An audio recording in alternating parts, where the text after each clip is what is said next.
Shabbat Shalom.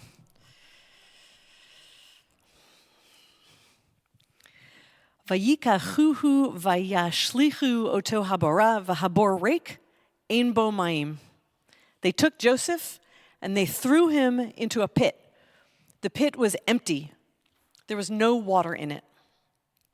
It's such a cheery place to start here on this Shabbat morning at the bottom of a deep, dark pit.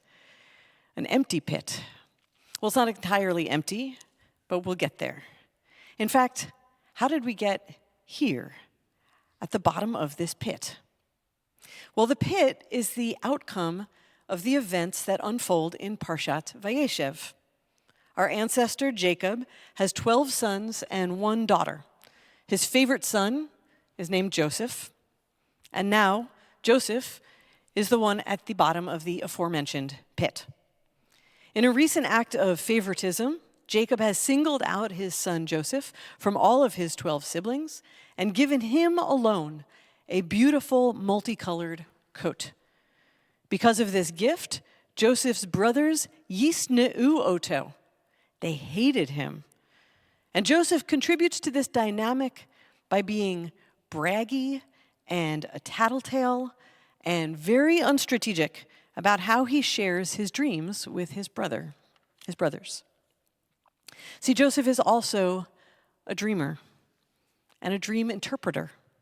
And he tells his brothers that he has dreamt of sheaves of wheat and stars in the sky bowing down to him, which are just the most thinly veiled metaphors, signaling that he expects that his siblings and his parents will one day all bow down to him, Joseph. As we might expect, this does not endear his brothers to him.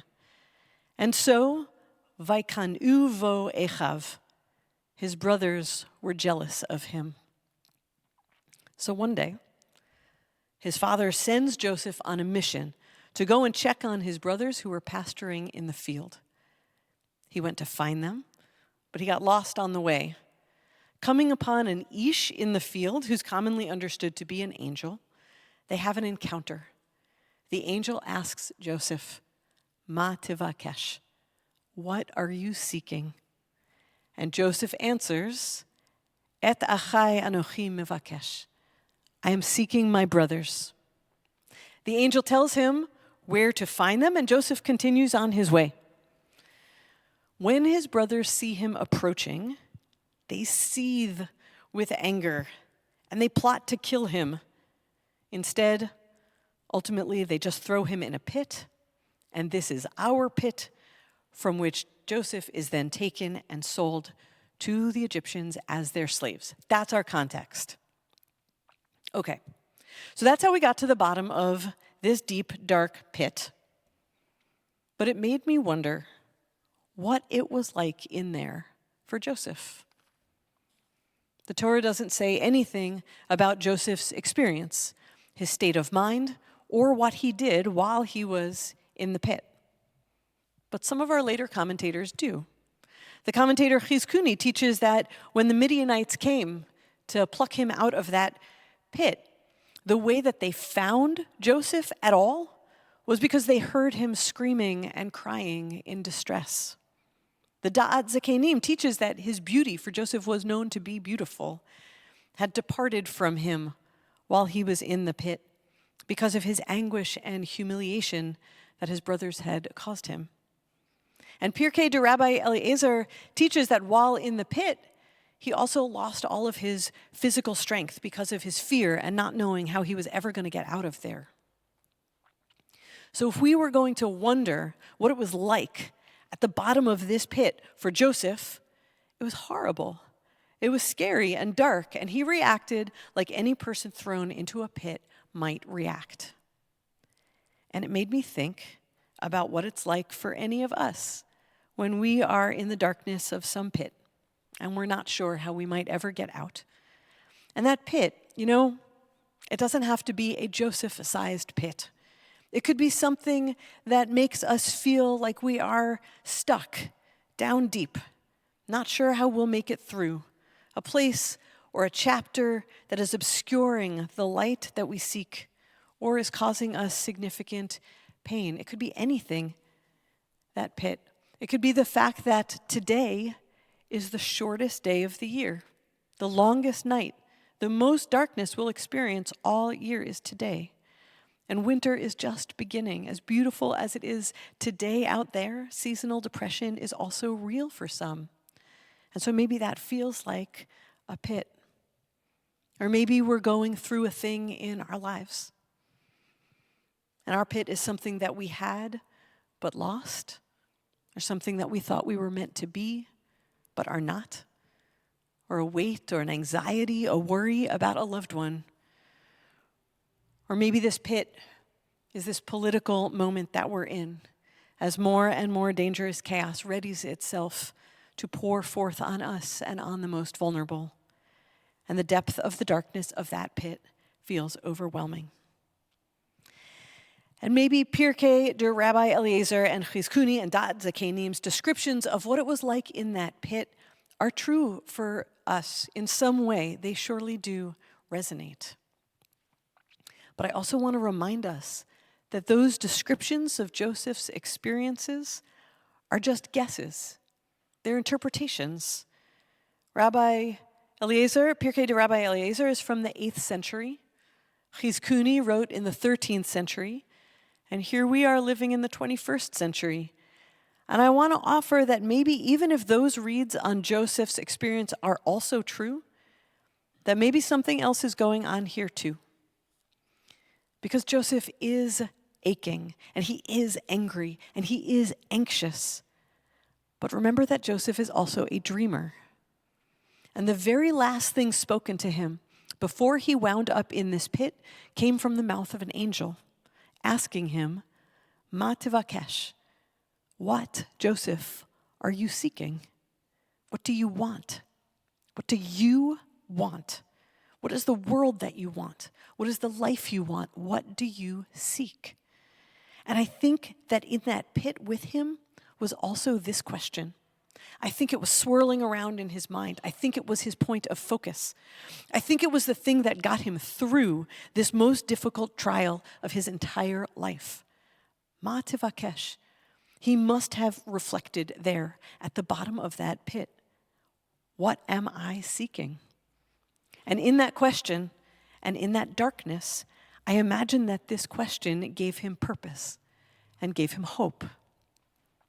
And what if that question travels with him his whole life through? What if it is the thing that helps him focus on something besides his shackles? What if this question carries him all the way to Egypt, where he'll yearn for his freedom? What if it goes down to the jail cell with him later in this parsha? What if it rises up from the darkness with him when he's freed? What if it sits beside him as he comes into power, second only to Egypt's king? What if it is this question that sustains him as he manages the famine and food for all of Egypt, still far from home, still yearning for the world that he seeks, but able to press on for how he still holds on to the angel's words? What if this question is still with him when some chapters from now his brothers stand before him and do not recognize him and ask him for food for their family back home because the famine is so great? It's just a guess, a what if. But there is a hint in Torah that I had admittedly never seen before until studying it this week. Joseph, as you know, doesn't reveal himself to his brothers right away. They thought that he died a long time ago, and they don't recognize him as he stands in his power now. The second time that his brothers come before him, he has demanded that they bring Benjamin, his most beloved younger brother, with them. And now Joseph is standing face to face with him. They tell Joseph that his father is healthy and living, and the ruse is about to come to an end. And the text says this, Vayimaher Yosef, ki nichmeru rachamav el achiv, vayivakesh livkot, vayavo hachadra vayevk shama.